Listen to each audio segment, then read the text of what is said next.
conversation. It was gracious of Papa to take it. So we both felt good about the exchange, which is always a win-win. So, yeah. They can see you in the whole picture.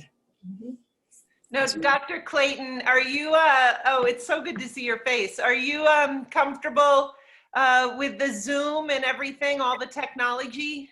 I'm not sure. This is only the second time I've used it. Okay. Well, good for you because you're here, and in the Brady Bunch structure of Zoom, you're right above Sarah in my Zoom. So Right. I love seeing you guys atop one another. That's beautiful. Sarah's standing on your shoulders, which is completely appropriate. Yeah. Yeah. Do you see that too, Sarah? I do. It's really meaningful, actually. I think it's because it's hump day. I'm feeling very emotional today, but that makes me really happy. It's so wonderful to have you here. I also, Dr. Clayton, I wanted to mention that if you wanted to angle your camera up, I think at the moment we can't see you, but I think whatever feels the best configuration, but just since. Okay, here to help me. Yeah. So right now I can see some different objects instead of your face. I wonder if you slightly moved the camera up, if we'd be able to see you that way. You're not down here. I'm going. So let me grab your glasses first. Of course. I'll grab your glasses. See you 1 minute. I'm also going to, if it's all right with everybody, we're going to get started, Sarah and everyone. And Dr. Clayton, let me know if you need any assistance as we go. But there we go. Slightly moving it. All right. So I wanted to welcome everyone to another Art at Noon. It's so lovely to see all 55 of you here with us today. For those of you who don't know me, I'm Abby King. I'm the Assistant Director of Adult Programming here at PAFA, and I facilitate these live events each week. I wanted to start today with a big thank you to our members for coming out and supporting us today and every day. Thanks to all of you for being here, and please consider joining if you haven't already. Many of you have been to these programs before, and so you know that I'm about to do a quick Zoom run through for all of our folks that this might be your first time with us today. I know many of us were on week 8, I believe, and for many of us, we've used Zoom quite a bit, but just in case you haven't, here's just some helpful tips. So to start with, we are going to, Sarah Spencer is going to be presenting for the next 40 minutes or so. And I'd recommend for the best way to see her, since she's going to be sharing images, she's going to be sharing her screen, is that you keep it in speaker mode. So right now, if I'm a big giant head at the bottom of your screen, you're good to go. It's the default. But if you aren't, if you go to the upper right-hand corner, if you're on a computer, you'll see what says gallery view or speaker view. If you double click on that, it'll switch between the two versions, the two visuals that Zoom has. So right now I have it where I can see all 56 of you, which is fun, especially when we open it up to questions. Feel free to switch your screen into that mode. I'm also going to recommend, since we have quite a few people on this call, that you go ahead and pin Sarah. And so this means that you won't lose her during the Q&A or however your screen is configured. So Sarah, I'm going to unmute you and ask you to say hi real quick. Hi, everyone. So this is our lovely speaker today. So now that you can see Sarah's screen, I'd ask in the upper right-hand corner of her little square, there's 3 dots. So if you click on that and drop down, it'll have an option to pin video. I would ask that you go ahead and pin her, and that way also when she's speaking, when we share the screen, that you'll always be able to see her. So just a recommendation, the nice thing about Zoom is that your screen can look however you'd like it to. It won't impact anyone else's. You might have noticed I went ahead and muted everybody, except for Sarah and I. I'm going to ask, and Dr. Clayton, but feel free to jump in too. Thank you. Of course. So I'm going to ask that for the rest of you that you mute your screen or mute your, your microphone. And so the way you do that, I went ahead and did it to everybody, but just in case you come on the call, at the bottom of your screen, there's what looks like a little camera button. Make sure to double click on that where you see a red line. And I'm just going to ask the same way I used to ask you to silence your cell phones before a program, that you silence your microphone.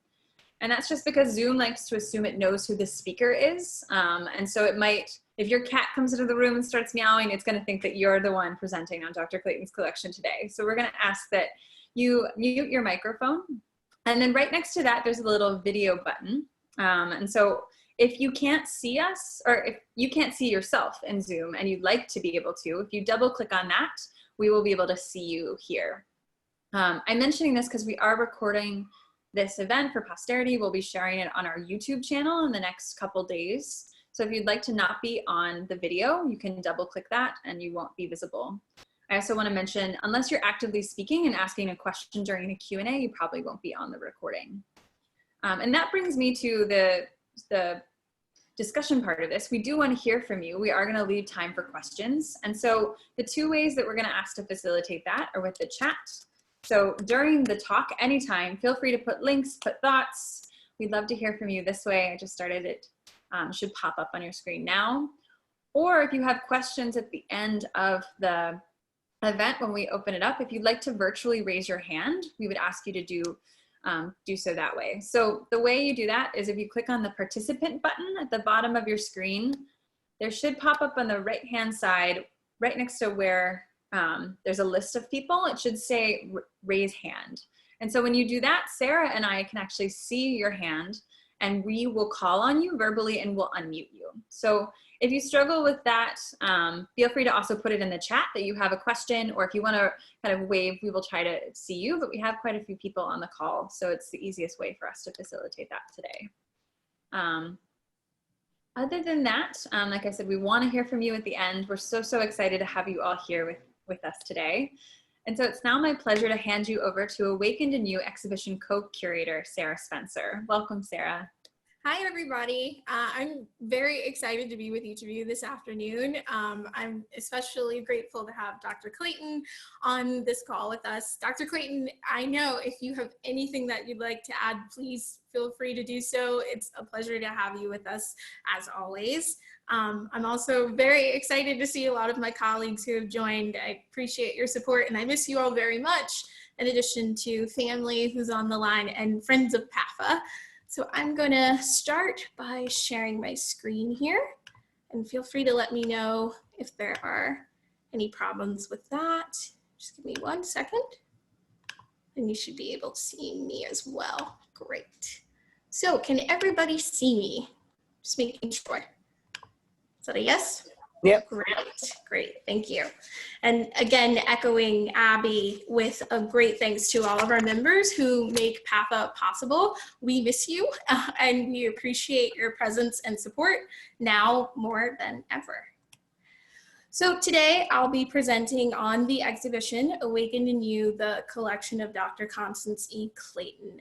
For those of you who might be familiar with the exhibition, it is an incredible gift to PAFA, thanks to Dr. Clayton and her mother's generosity. What I want to cover in this presentation are the aspects of collecting, mentorship, and legacy, which are all a part of the thematic planning in the exhibition. So I co-curated this exhibition with the director of the museum, Brooke Anderson, hi Brooke, and our president and CEO of PAFA, Dr. David Brigham. It was a pleasure and also a privilege to work with them and to learn from them. And we worked together to convey Dr. Clayton's voice, which I think you all will see throughout this presentation. So to begin, I wanted to give a brief overview of the gift. It was given to PAFA in March of 2019.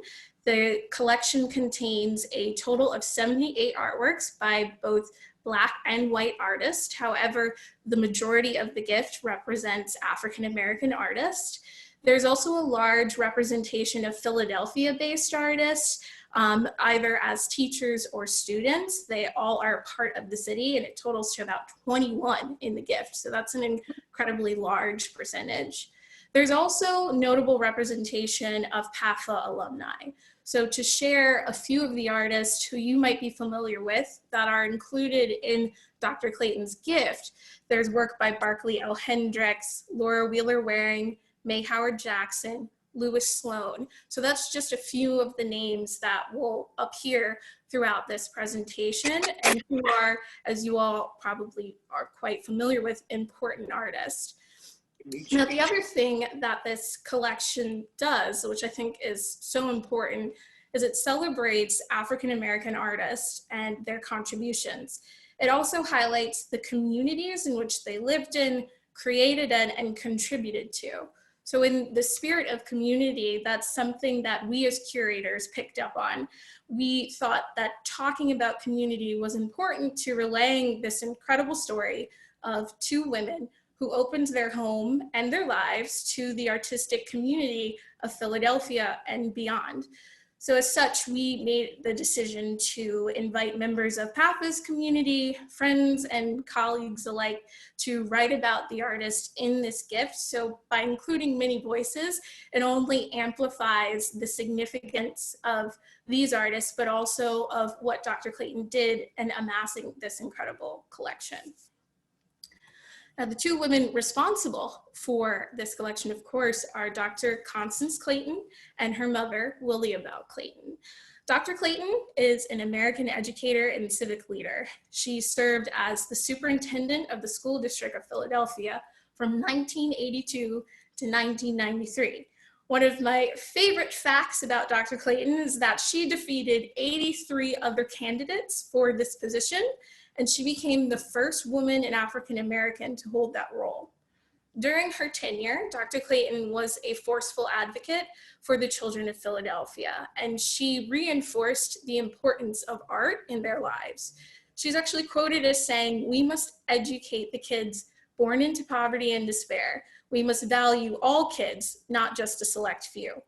And it's clear from that quote alone that Dr. Clayton saw the potential in every child and teacher under her care. And this is a characteristic I think that applies to her art advocacy, but also her own relationship with mentoring. It's also important to note this relationship between Dr. Clayton and her mother and how their relationship led to this incredible gift. I think that Dr. Clayton's mother is an important figure in understanding what the collection means.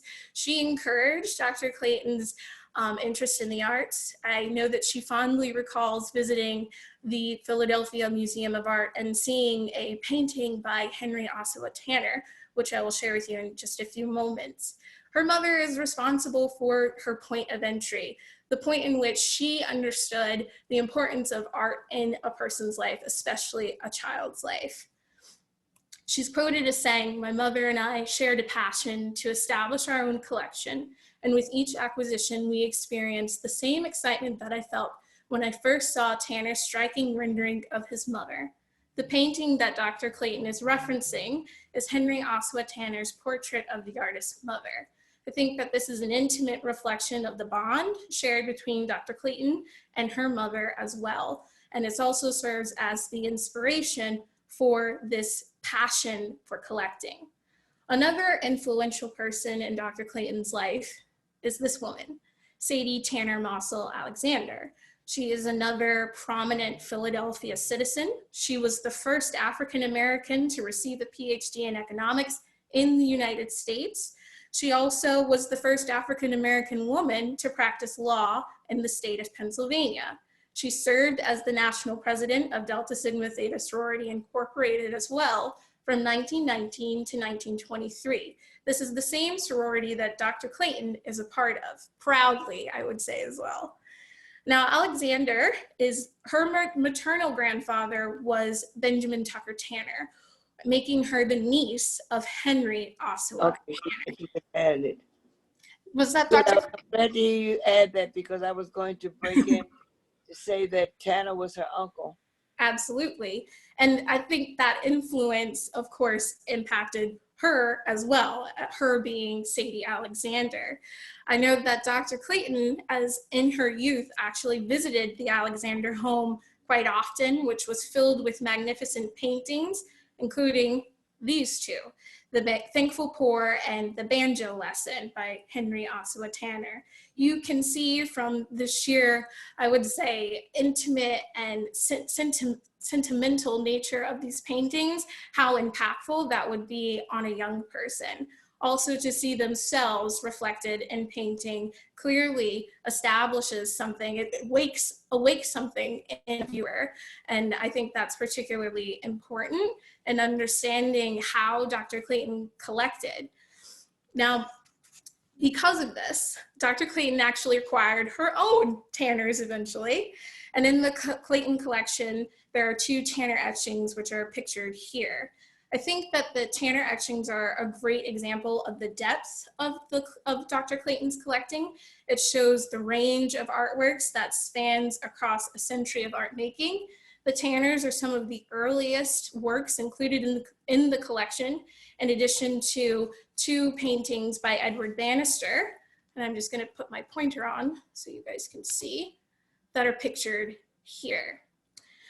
Now, I think it's important to also notice the scale of these works. It reinforces that this collection was meant to be lived with. More importantly, that this is a reflection of Dr. Clayton's taste. She collected what she liked. Is that right, Dr. Clayton? I think so. Did she hear me? I'm not sure, but she did collect what she liked. It's okay. I said absolutely. Good, and I thought so. So because of that, it actually impacts the actions that we take as curators. And I think our director made a wonderful correlation to this, stating that it's portraits of families, of young people that dominate this gift, which you guys can see in this second installation shot. These installation photographs actually show that the artworks are modest in scale. And as curators, we had to consider how to maintain the integrity of a personal collection that now belongs to an institution. And so this influenced the way that we hung many of the artworks in the gallery, and it reflected the intimate nature of Dr. Clayton's collecting process, in addition to this amazing chronology of over 100 years of art making. Now, in this gallery in particular, the intimacy and sentimentality of the collection shines through. There's an entire wall here on the left-hand side that contains scenes of interior life, children, families, friends, and students.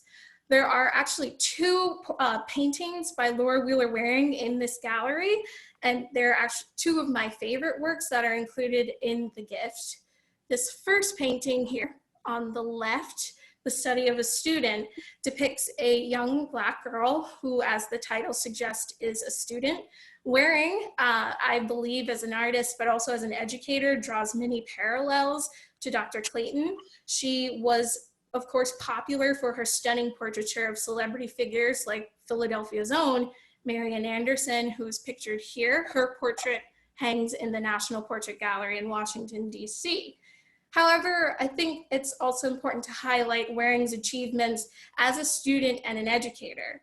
She's an alumni of PAFA, and during her time there, she was the first African-American woman to win the Crescent Traveling Scholarship, one of PAFA's most prestigious awards. That award allowed her to travel to Paris to study under her idol, which would be Henry Ossawa Tanner. She also was a dedicated educator. She taught at the historically Black college, Cheney University, for more than 30 years and was deeply influential in the art and music departments there at the school. This second portrait by Waring depicts a group of 4 Black children, and I am deeply connected with this painting.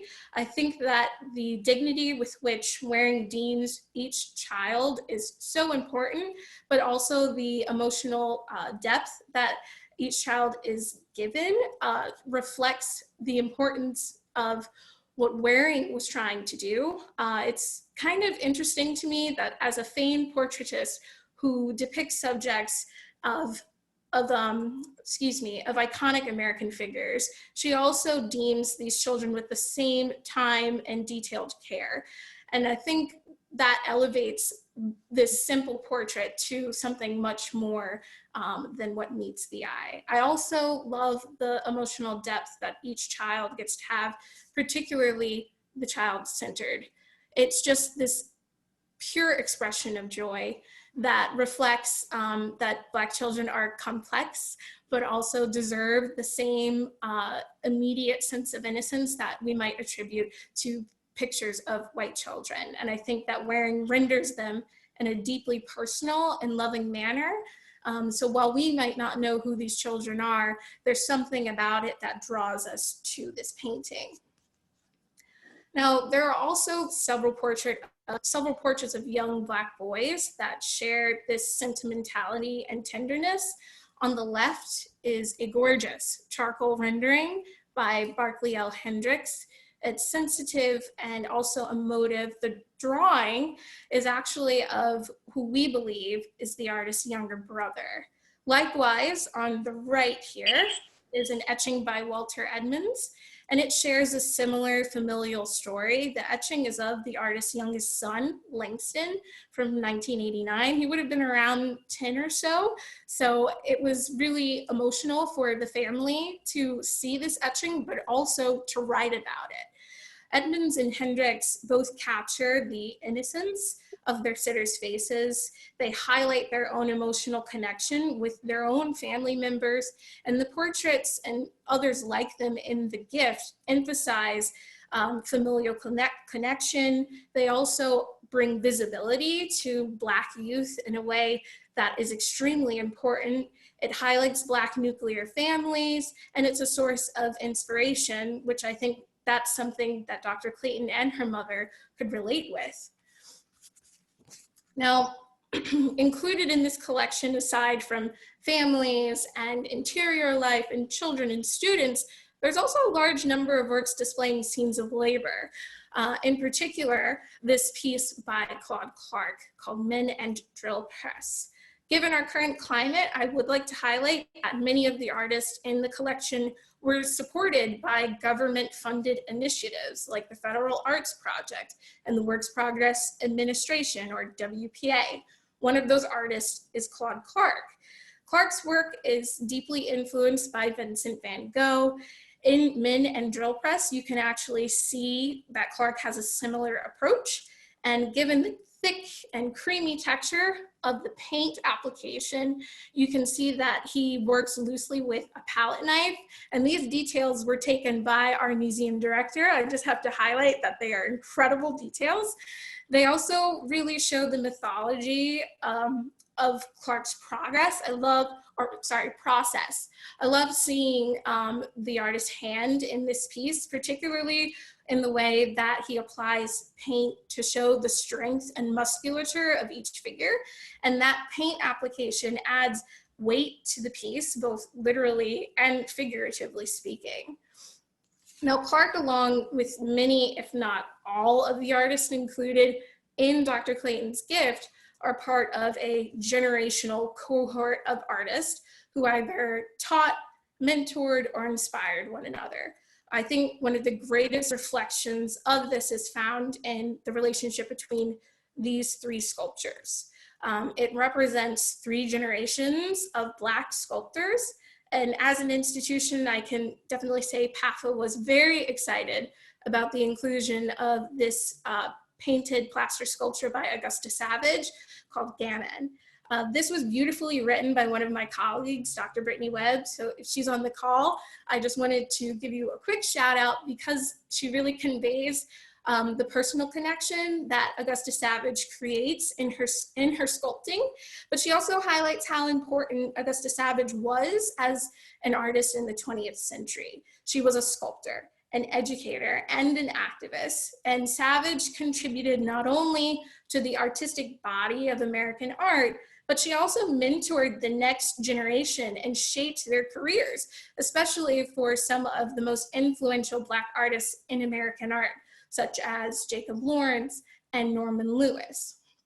Now, the other thing that is important about these sculptures is that they contribute in a unique way to PAFA's collection because of how they create conversations about American perspective and experiences. One of the things that I think is beautifully highlighted by another one of our curators, Anna Marley, was the relationship that Jackson's sculpture has to a piece hanging above its head here, which you can see in a detail. Now, this piece by John Singleton Copley of Robert King Hopper actually talks about Hopper being one of colonial Massachusetts' wealthiest owners of slaves, who really built an empire off of the backs of slaves. Now, this was not done on purpose. However, it reflects PAFA's collection's unique ability to discuss American history, both the good and the bad, and talk about identity and nation building in a way that is fluid and creative, but also gives respect to individual experience. Now, I also wanted to highlight that the generational aspect of these artists reaches beyond the conclusion of the Harlem Renaissance. It continues into the present. And one of the most important examples of that would be the artist Louis Sloane. I think Louis Sloane's artistic career is a reflection of this rich tradition of mentorship within Black artistic networks. Sloane attended PAFA from 1953 to 1957, and he returned as a painting instructor in 1963. In addition to his captivating and dreamlike landscapes, Sloane was dedicated to nurturing the students under his watch. Sloane was a cherished member of PAFA's community, and he was an advocate for young Black artists. He's remembered fondly for his modesty, his gentleness, and his mentorship to many of the students at the Academy. And I think one of the things that makes this collection so intimate is actually the invitation that we extended to members of our community to write about these artists. One person in particular who I think wrote beautifully about Louis Sloane is Susan Hendricks, who is the longtime friend of the artist, but also wife of the late artist Barclay L. Hendricks. Susan has a fond recollection of Sloane and Hendricks' relationship, and she states, "I remember Barclay talking about Lou suiting up in his winter protective gear and going out into the harsh elements to paint the winter landscape outside the central Philadelphia environs." She writes, "Sloane was as devoted to the Philadelphia landscape near and around him as Barclay L. Hendricks was to his beloved tropical Jamaica." It's a beautiful way to remember both Barclay Hendricks, but also Louis Sloane and the relationship and influence that developed between the two artists. We are probably more familiar with Barclay L. Hendricks's beautiful portraits in the way that they captivate viewers, but Hendricks also was deeply interested in depicting landscapes, often of scenes from Jamaica, which is pictured here. Now, I also wanted to head into talking about, or conclude by talking about living artists, because this gift highlights both artists from the past and present who have paved the way for future artists, especially Black artists, to create space for their stories to be told within American art historical discourse. The legacy of these artists and Dr. Clayton are bound together in affirming their contributions and talents. I think through this gift to PAFA, there's been an opportunity to expand on the spaces of American art that aren't always given their due, and also continues an ongoing commitment made by PAFA to exhibit African-American art and artists. I think this also shows the continued rich tradition of teaching, mentoring, and inspiring the next generation. Dr. Clayton's selection of PAFA to be on the receiving end of this gift only impacts the number of art students who are learning, being inspired in this space, and also carrying on the tradition of teaching. Not only in that sense, but also in the sense of continuing a legacy of art advocacy and scholarship. On a personal note, this collection has been not only a gift to PAFA in the city of Philadelphia, but it's been especially important to me as a young curator and learning the process of relaying the stories of different artists, but also the stories of the people who preserve that artwork, and that's people like Dr. Clayton. working with Dr. Clayton, but also with two curators who have clearly an extensive resume of exhibitions, was an experience that is hard to quite put into words.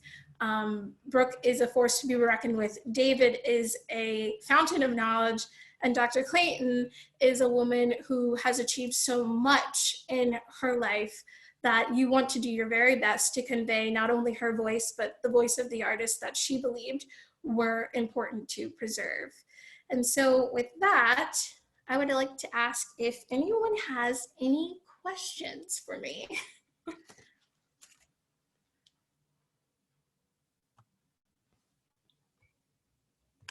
If you're okay with opening it up, Abby. Yep, that sounds great. Let's stop this. I'm gonna stop screen share real quick so we can see everybody. And yeah, just a reminder, if you joined after my quick intro, we'd love to hear from all of you. I will ask that you stay muted until you raise your hand. So the way to do that is to virtually do so. So if you click on the bottom of your screen, if you're on a computer, okay, I think we have someone on James' iPad. I see a hand. Is that a hand raise? All right, I'm gonna unmute you. Hold on one second. For the rest of you, we'd ask that you virtually raise your hand by clicking on the participant button and then where it says raise hand, but you can do this too. It's just a little harder to see. Hold on 1 second. There you go. Okay, it's Debbie Zug. Can I ask a question? Go for it. Okay. I'm a former docent at PAFA and also a trustee. And so I'm very familiar with PAFA and the exhibitions. And I was so disappointed. I had organized it for the retirement community that we live in, Beaumont. We had all set up a trip. I can't remember if it was February or March. So I'm thrilled to be able to see some of these works that we were supposed to see, you know, a couple of months earlier. But I wanted to ask Dr. Clayton, what was her thinking when she so generously donated these paintings and artwork to PAFA? Why was PAFA the wonderful recipient for all this art? Well, it was my honor to give it to PAFA because through the years, you have a history and a record of interest in the diversity of artists. And I have not found that to be the same case throughout our city. And I wanted, you have held exhibitions of the work of African-American artists. And I wanted to be able, I wanted the general public to see it, and I wanted children to see that there were people who were accomplished in the field of art and to inspire them. And I wanted the majority race of our city and people who visit here to understand what they were missing if they were not exposed to the accomplishments of these artists. Well, thank you very much. And you're absolutely right on. I'm very proud of PAFA and their history with promoting African-American artists and students. Wonderful. Thank you for that question. Brooke, I think I saw your hand. Unmute you now. Let me unmute. Okay, thank you, Abby. Sarah, great lecture. Such a terrific way of looking into the collection and seeing these lineages and these networks and this series of mentoring throughout the American art story, and certainly I think somehow within the African American experience. And it has me thinking, and I wonder if our colleagues and curators might have thoughts about this. If you look at the sort of mainstream white art history, the way that we track through the art history of America, when we're talking about the dominant white culture, it's usually through styles. So we talk about the influence of this style, and that style begets another style, and it leads from one to another, and we have this progressive visual language and a visual history. What's so interesting in your presentation, which I feel is very connected to Kelly Jones's Now Dig This, a project in LA now 10 years old, is that we are connecting these networks and lineages and mentorings to tell the African-American art historical narrative. And I find this really fascinating. Not that one's right and one's wrong, but it feels like these two really rich approaches benefiting our understanding. And I wonder if you have any thoughts about that, particularly because I believe your master's thesis addressed this, and I'm trying to poke at you to talk about that so everybody knows that Sarah graduates next week and just finished her dissertation and handed in her thesis, I think, on Sunday. Bravo. But could you talk a little bit about an art history built up upon stylistic change and an art history built up upon population, community, and generation? Yeah, I mean, I think most of it applies to the fact that a lot of these artists were shut from institutional spaces that they could actually begin to study and have applied mentorship. So in a way, they created their own space to do that through mentoring each other and continuing that legacy. I think the greatest example of that, and I am a huge fan, I think it's starting to shine through, would be Augusta Savage. Augusta Savage, as I mentioned, she's not only an artist, but she is an educator and an activist, and she really took it upon herself to create those spaces in which Black artists could come and learn and apply their skill. She opened up an art school in Harlem where artists such as Gwendolyn Knight, Jacob Lawrence, Norman Lewis could establish themselves as an artist. Jacob Lawrence actually states that Augusta Savage made it possible for him to do what he wanted to do. And when we think about this canon of African-American artwork, one of the artists that is probably the most influential is Jacob Lawrence. But yet we have to consider, where would Lawrence be without the tutelage, the mentorship, and the space provided to him by a person like Augusta Savage? Would he have even had the same trajectory as an artist? Those are the big questions that I think we have to consider when we talk about these Black artistic networks that necessarily were made out of a necessity to survive, but also to establish these Black artists to continue their careers. Thank you. So I see, Dr. Clayton, you've raised your hand. So Yes, I do. I have a question. I don't know what I can possibly answer. It's an extraordinary presentation, just outstanding, an absolute beautiful learning tool. So therefore, I really want to know if people visiting the collection will have an opportunity, without utilizing Zoom, to hear you and to see the paintings as you describe them.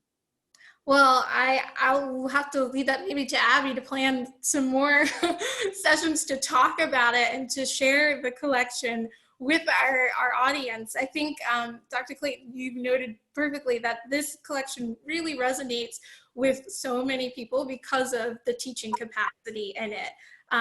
Before we closed, I actually got to see classes within the space, which I think you would have particularly enjoyed, Dr. Clayton, and to see children interacting with the artwork. And one experience in particular, my mom is an educator as well, and she brought her class to PAFA. And the kids related, because kids were saying, oh, I've seen this artwork before, or I know that this is a collage, we've done this in class. So it's definitely a teaching tool that can be utilized in many ways, and I'm hoping that we can continue to talk about the Clayton collection as a teaching tool, not only for children, but adults alike. I think we're all learning something new from this gift. Well, I'm looking forward to it being utilized in that capacity. Mm-hmm. Me too. I wanted to mention too that all of our videos for the live programs we do share on YouTube. So if you know anyone who wasn't able to make it today, it normally takes a day or two, but we are recording these and sharing them widely. And I also want to mention that, and Brooke just put it in the comments that the Clayton exhibition was extended. So we are hoping that once we reopen that people will be able to physically come and see this beautiful gift as well. Right. And I shall be having a conversation with the current superintendent of schools to make sure that classes are rotated into PAFA to see the collection. Good. That would be amazing. Yeah. And Sarah, I think you and I would volunteer once we can all get back to no physical distancing in a new way, for the colleague of ours on the Zoom call who's at the Beaumont retirement community. We would love to come and give a talk again about Dr. Clayton's gift to your community and to your home. And I did want to add to Dr. Clayton's point about utilizing the collection as a teaching tool. One of the things that I think is important about her decision making is that this collection is also shared with the Schomburg Center in New York City, which is an incredible resource for learning about African American culture, particularly the arts.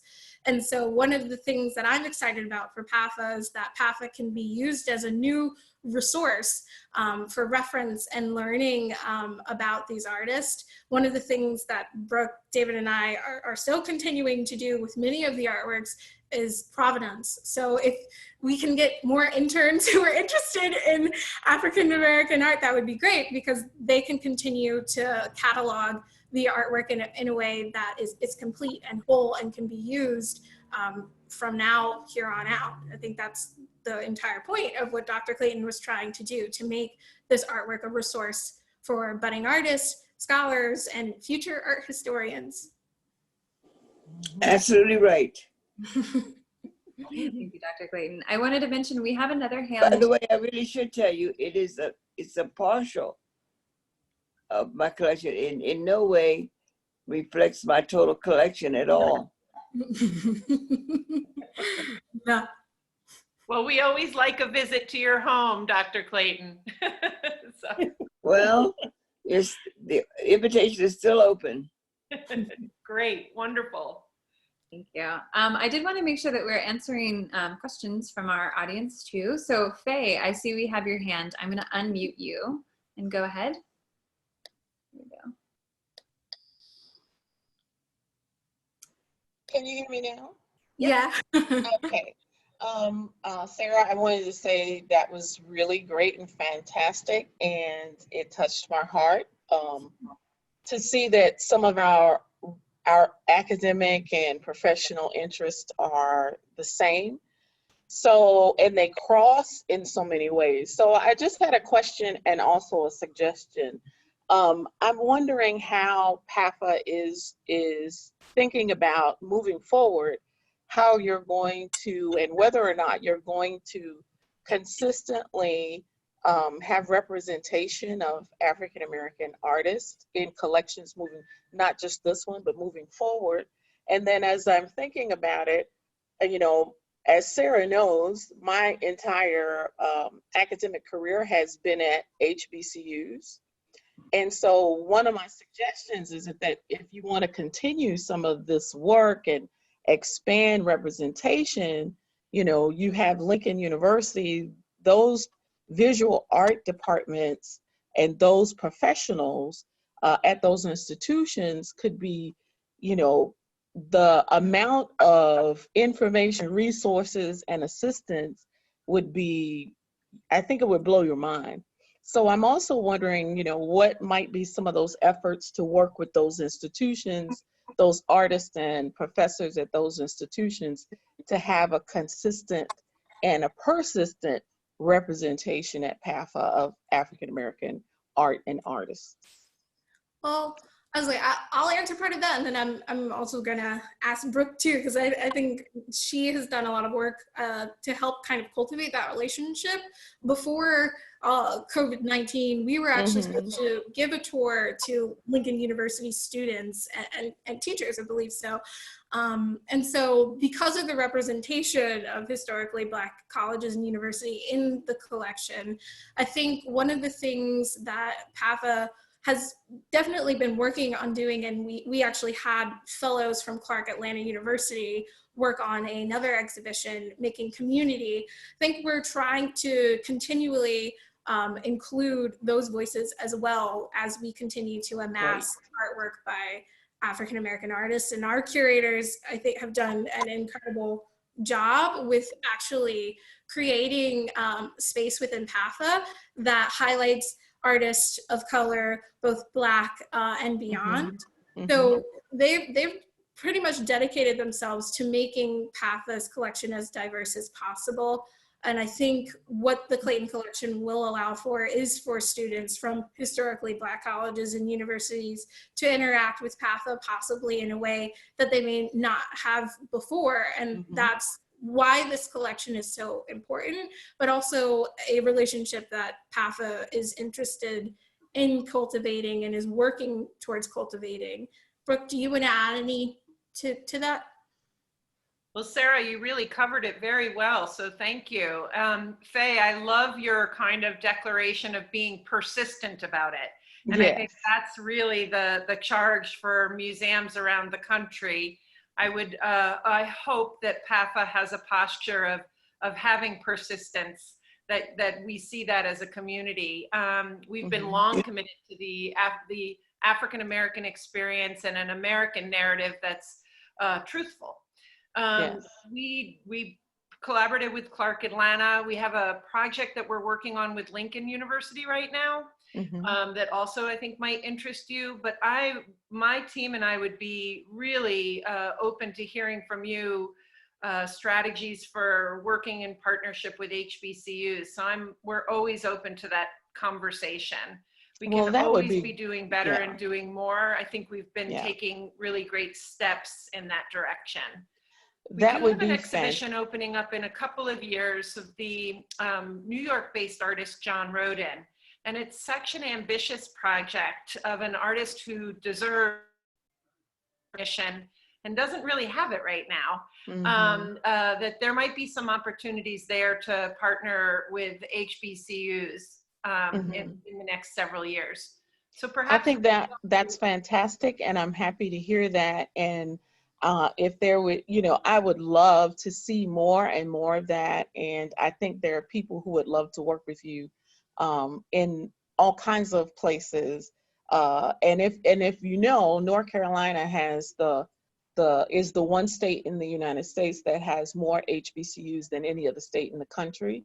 So there's so much here. There's such richness. And I would love to see that. And I'm happy to hear what I'm hearing from you guys. Thank you so much.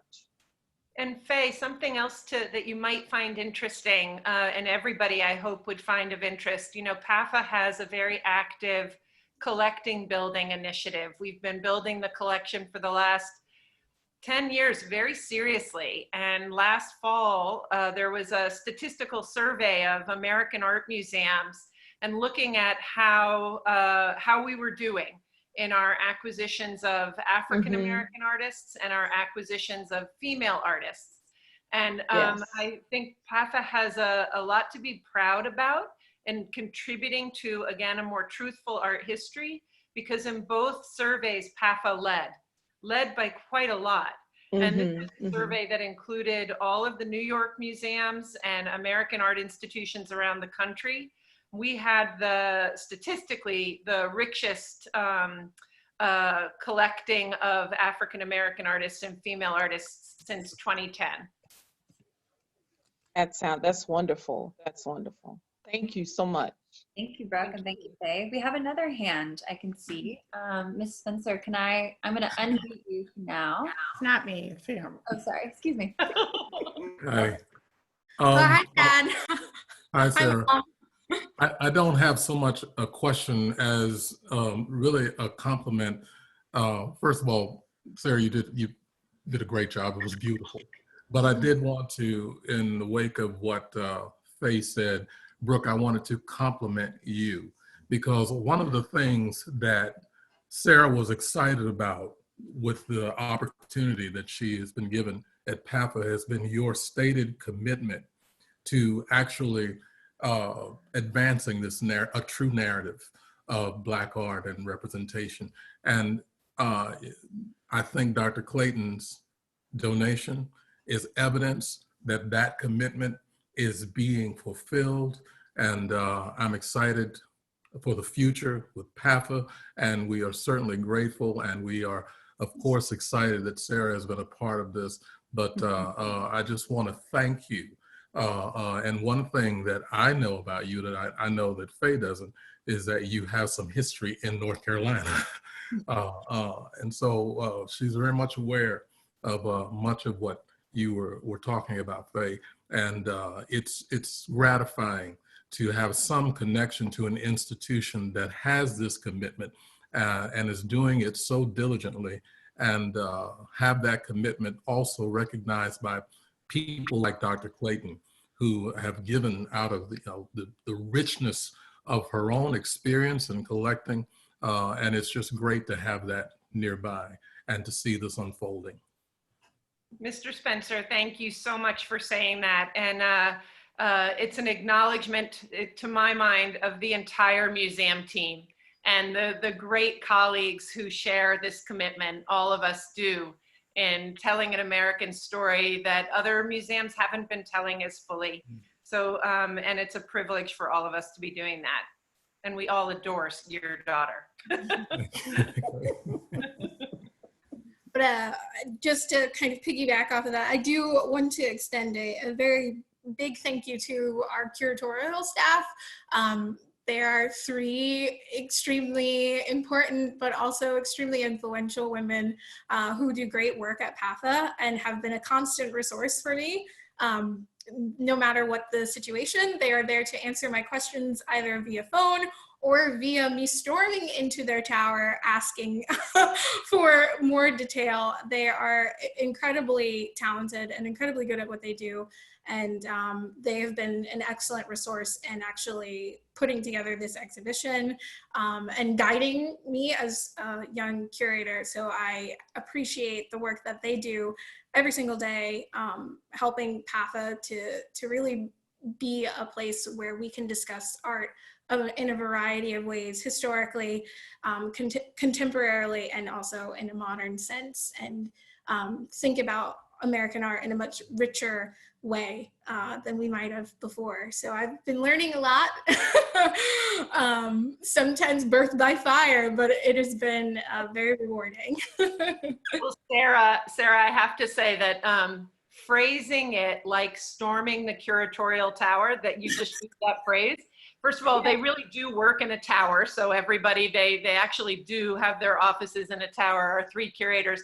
But I also like that visualization of thinking about our next generation in the museum sector storming the curatorial tower at PAFA, which is occupied by 3 great women who who share the goal of kind of revolutionizing an art history that is truthful. And so there's something really lovely in how I'm visualizing how you're speaking, Sarah, that points to the goal that we all have at PAFA to tell a full American art story. And to do that well, we need all of you in this Zoom call to support us doing that. Thanks, Brooke. I did want to mention we just have a few minutes left, so if anyone has questions or comments they'd like to share, I see the hand up from the Spencers. I'm going to unmute you all, but get them in now because we soon will have to say goodbye. There we go. Yes. Dr. Clayton, are you still there? I am. Hi, Yes, Dr. Clayton. I Yes. was wondering whether or not there were, when you, in your career as an educator, what ways did you use the collection that you had when it was just a personal collection? Were there ways that you exposed the children that you worked with, students you worked with, to this collection? Yes, but unfortunately in a very limited way, not to the extent that I probably should have. But let me just piggyback on the historic Black colleges. I'm glad that was raised because in my own mind, I was wondering if there'd be an outreach of PAFA to the historic Black colleges. But I do believe that with all the teaching universities we have in Philadelphia, you need to go to those art departments as well. This is a learning opportunity for a very diverse group of people. And I do believe young people studying in the local Philadelphia area colleges could learn a great deal. Thank you. Thanks, Dr. Clayton. Thank you for this opportunity to join. This is my second Zoom. It's very impressive. Wow. Well, thank you for taking the time and being here with us. It meant so much to have you here on this call. And I think that's a great time to kind of end our program today. I wanted to thank everybody for being here once again for Art at Noon. And of course, thanks Sarah for that lovely in-depth presentation. Thank you. Thank you so much. Thank you, Let me everybody. just say a word of thank you to David, Yes. because he's providing the quality leadership that makes things like this possible, and to thank the board for their support. Absolutely. Thank you again. All right, everybody, take care. And we hope to see you again in another live program. So stay safe. Thank you. Bye. Bye now. Thank you. Thank you. Bye, Bye, Dr. everyone.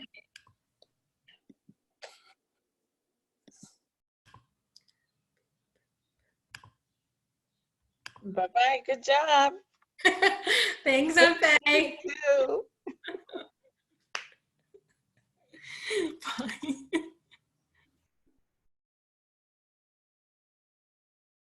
Hi, Brittany. Bye. Bye.